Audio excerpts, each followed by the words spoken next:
Hello guys, it's Ty, aka the Flip Man. How to find cash buyers. Everybody's so concerned about that. I just did a video on if I can't find a buyer. So obviously the next phase of this is how to find how to find cash buyers. Um, Done tons of videos on these, but I try to refresh things. Even though the videos on YouTube go into great detail about it. But again, some of you, I'm new to a lot of people. So, and then, new stuff comes up. The process of putting a deal together is the same. But as far as new technology and new ways of finding the deal, finding buyers, that's always evolving. That's why you have to stay on top of it, and I'm out there grinding every day. So I'm always looking for new ways to do things. If you got something you're doing, I would happily take it on myself and would love to share it if you want it shared. If not, just tell me. I'll be happy to take it. But I don't know everything. I think I know how to get a check. But how to find cash buyers. Wow. There are a number of ways, obviously, to do that. And a lot of people will concern themselves when they get into the business on that's the first thing I need to do, and then go out and find what they want. Well, in reality, you're going to always be doing that, but I can tell you from experience, and both work. Don't get me wrong, both ways work. But I can tell you from experience, and if you watched any number of my videos, you'll hear me pound this and pound this. But it's not hard to give away money. And what I mean by that, just comparing the two of sellers and buyers, finding a deal is difficult. Finding a deal is difficult. I'm not one to sugarcoat, so that's why I spend more time on teaching you things on how to find great deals and understanding what is a deal, which is just as important. You can find houses that people are willing to sell all day, every day. I don't care where you are. But is it a deal? And what's a deal for a wholesaler is that it has to be cheap enough where it's a no-brainer for your cash buyer, even though you still have several $1,000s built in there for yourself. That's what makes a deal for a wholesaler. There's ways to go about that, but for the sake of this video, we're talking about cash buyers and how to locate those. Now, I teach my students on basically you allow your deals to create your buyers list. So you start from zero with buyers. Okay, so I'm going to go through some of the things to show you how to use your deals to build your buyers list. And what I mean by that, you have just a smoking deal, which we all want that, every time we put a property on the contract. But you can only sell that to one person, right? And so with that being said, if you're advertising the property effectively, even if you have a buyer's list, even if you don't, I think you should always still advertise your properties. Well, it depends, depending on what type of seller you're dealing with. But for the most part, you always want to advertise your actual property. So, let me move this down here. You see all this on the screen or whatever. I just want to make sure you see all that. But anyway, so you can only sell it to one person. So to explain that, you may have 20 people call you on a property. And a lot of you have heard me say this because it's the same stuff, you know what I'm saying? But again, this is more for people that are not aware of this this information. There's some it may be new to even people that have talked to me and followed me for a while. But you can only sell to one person, but 20 people call, so those other 19 people, you want to collect their information for future deals. And what I mean by that, their information is obviously their contact information, their name, what area they buy in, what price range, the minimum number of beds and bath, how many do they buy per month or per year. All of that builds a cash buyers list, and how you keep that information is up to you. Some people use CRMs and all this stuff. I'm just, I'm so unorganized, but I guess it's organized in my mind. My phone is like everything to me. My iPhone is like everything to me because I keep everything either as far as a contact and or in my notes. And it just works great for me. That may not work for you, but that works great for me because I always have it with me. I may not always be looking at my phone, but when I need to go back to it to get information, I can do that. And so when I upgrade my phone, which is probably only every 3 or 4 years, then, you know, that information just transfers over, you know, just with, you know, all the apps and things that are set up. Now, before I get into the different methods of finding buyers, just wanted to make sure that you understood that you can access my 200 plus free videos at flipman.net. That's flipman.net. That's 200. You can access the 200 plus videos I have on YouTube. That's for anyone to take advantage of. On flipman.net, they tell you everything you need to know. You can see some of the thumbnails here from YouTube from this image here. Don't forget on Thursdays at 7 p.m. live Flipinar seminar and webinar, how to babe and produce a Flipinar. You can access those on at Flipinar. You can register for it at flipinar.com. That's flipinar.com. You see it here on the screen. Let me just remove myself right here. Flipinar.com. And if you want a copy of the free page, the one-page contract that I've used for more than 13 years, just text the word contract to 313131. That's text the word contract to 31313. A lot of you already may have this, but that's the way you can get a free copy of that exact contract that I still use. A lot of people use all over the country. It's simple, basic. It's not intimidating to the seller. It works. I'm not an attorney, but this is a simple real estate transaction. It's cash. You're buying it as is. So the terms don't have to be that detailed. You just need a tool just to get your deal started. You need proof of funds. You're trying to do deals with realtors. The only way they're going to take you serious, you have to show that you can pay for it. All right. So realpof.com, you can get access to real proof of funds. That comes with an editable letter that you can use to make as many offers as you want, with an actual bank statement to go along with it. And it comes with a verifiable number that the broker or seller, normally not just brokers or agents that are calling to verify the letters, you have access to the funds for offers. So back to why we're here. All right, how to find cash buyers. All right. Again,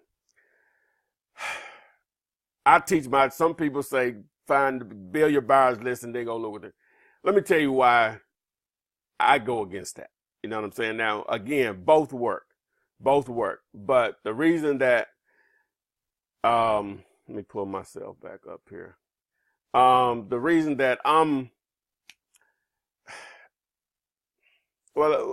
I have to get a scenario until somebody tells me that it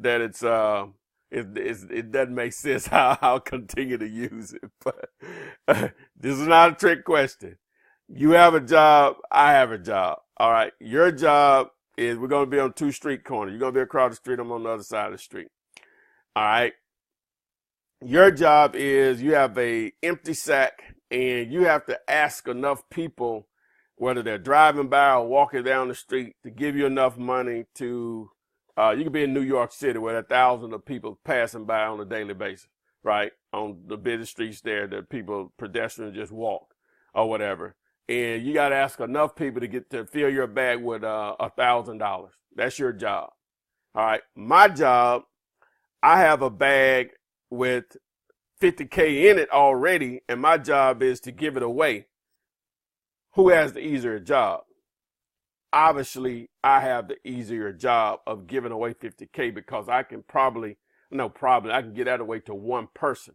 It may take you 2 months to come up with $50K, even in New York City. I don't know, but it would take you more than a day for sure. I can give mine away in 30 seconds.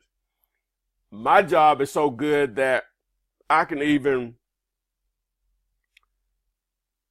though it's $50K there, I can have assume the flexibility where the terms are there that I can say, hey, here's a bag with 45,000 in it. Here's a bag, I'm sorry, with 50,000 in it. If you let me keep 5,000 of this, will you take the 45? Will you basically pay me 5,000 and you take 45? They're going to say yes, right? Those are buyers. Now, I know that's corny, but I try to simplify for you. It's not hard to give away money. Whenever you're negotiating an attractive deal with a seller and you advertise it, it's not difficult to get individuals to take that property off your hand and pay you a handsome fee to take your position via an assignment fee or double close. I prefer assignment fees personally, but both work. So how can you accomplish this? All right. Now, guys, you got to use technology to your advantage. And YouTube is such a powerful tool. You're probably watching me on YouTube right now, maybe even Facebook, but definitely YouTube for the sake of what I'm talking about. But I take that back. Even Facebook now, it's just different parameters. All right. But with YouTube, all right, who doesn't have a smartphone, right? Even the cheapest of phones are still considered a smartphone unless you got a flip, of course. But if you don't actually have a smartphone, you need to get one if you're going to be in this business. They're too inexpensive not to have one. Okay, I just had to get on my soapbox on that. But anytime I go out, and I've been doing this for, a few years now, but anytime I go out to a property, I'm going to video the property. The first thing I'm going to do, and I'm going to tell you why all this is important. The first thing that I'm going to do is if I meet the seller out there, sometimes if it's such a good deal and I'm already out, somebody calls me or whatever, I'll just go by and I may just snap a picture first. And that's just only for my thumbnail, for my video, and then just do a video of the house and then the neighborhood itself. And the reason that I do that is, and I hadn't went and looked at the property. Number one, it keeps a record of it for me, but also I can just shoot it to a buyer right quick and say, hey, I got this house and such. I'm not giving them an address or whatever you think you'll be interested. Yeah, just from the outside looks good. What price you think? And we go from there. So I may already have a buyer lined up before I even go out and just inspect it. But so assuming that I go out and meet the seller, if I just can't access it automatically, I go out and meet the seller, we talk or whatever, I walk through it initially, then I go back and say, hey, I'm going to video the property, blah, blah, blah. So they'll be like, okay, so they say, don't want me in the video. And of course, they don't need to be in the video, and I want them to be quiet. I'm not going to narrate through the house. That's okay if you do that, but I don't do that. I just don't, you know what I'm saying? I just don't narrate through the house. I just video the house and let the potential buyer make their own judgment. I don't have to narrate the house where they can know when they're in the kitchen or bedroom or blah, blah, blah. So, but again, the first thing I'm going to do, assuming I hadn't been out there already, I'm going to snap a picture of the front of the house, and then I'm going to video. First thing I'm going to do is I'm going to video 360. I'm start at the front of the house and then 360 the neighborhood, just standing in a circle and just going around 360. Come back to the house. Then I'll walk all the way around the house and then through the house, and boom, got your video. So then with my iPhone, I'll upload it to YouTube. Takes all of 30 seconds. Normally the video is between 3 to 5 minutes. Take all the 30 seconds on my iPhone. I'm not sure about the other phones, but it only takes about 30 seconds to upload it. Okay, boom. I have the link now.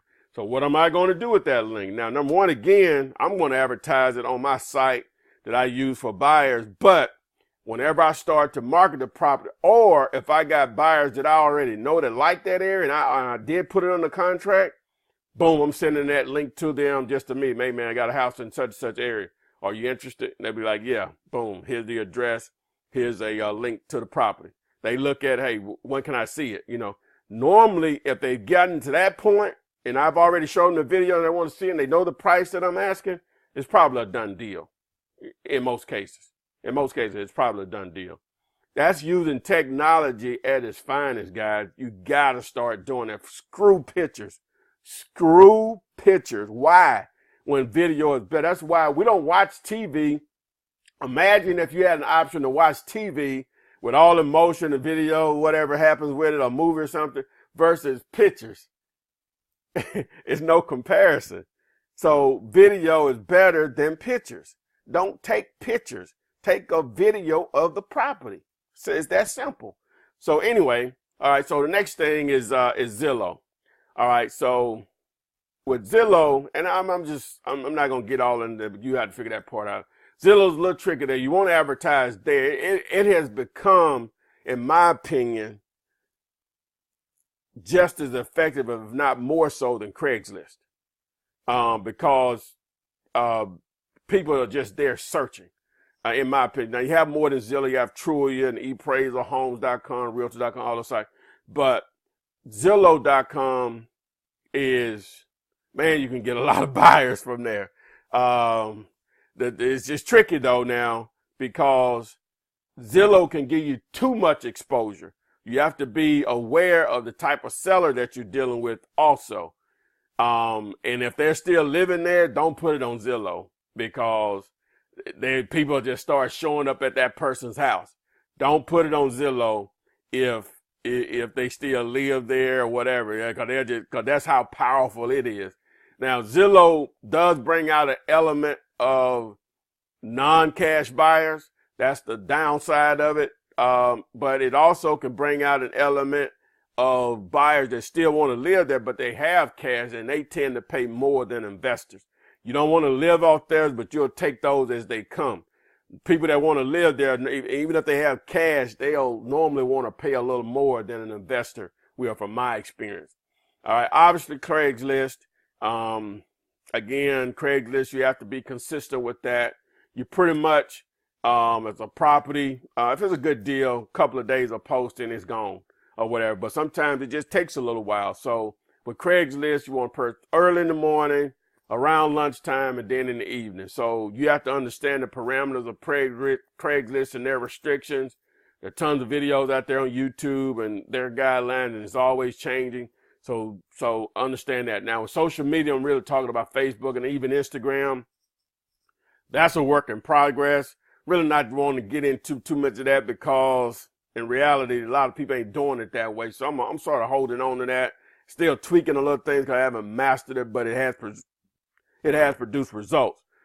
Now, I wanted to get to bandit signs. Now, putting out bandit signs in the area where the property is located is it's very effective, especially in the lower end areas. It doesn't work as well in the higher end areas. Maybe in the middle class it'll work also.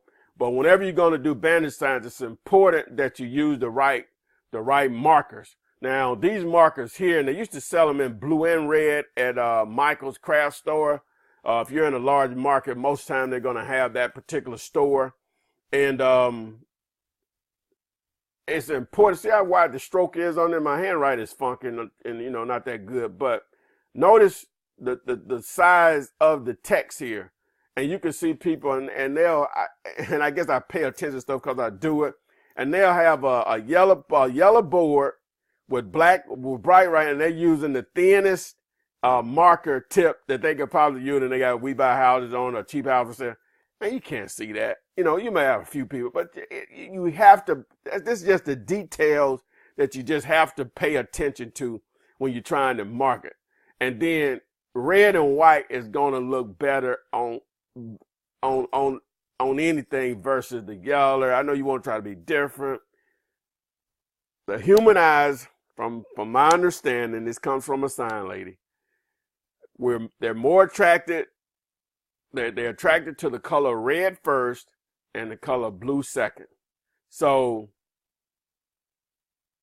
the only thing that those are going to look good on is a white background. Keep it simple, guys. But these signs will get your phone ringing off the hook, period. You don't want to put them maybe on the property, but just in that general area. It only takes about 15 or 20 of them. You put them in on a weekend or whatever. I don't ever take signs down. And your phone is going to ring off the hook. So that's another Very effective way to get your phone ringing. So before I go again, guys, remember the 200 plus videos, flipman.net. You can access those, the live webinar, on Thursday at 7 p.m. You can register at flippanar.com. You want a copy of the free one-page contract that offered, text the word contract to 313131. Do not text me, text 313131. Treat that as a phone number and text the word contract, hit send. You need proof of funds, just simply go to realpof.com. If you're trying to deal with realtors and place offers, the only way they're going to take you serious. So realpof.com. Thanks, and I'll see you on the next video. On the flip side, as someone said I should say, I'll see you on the flip side. Thanks.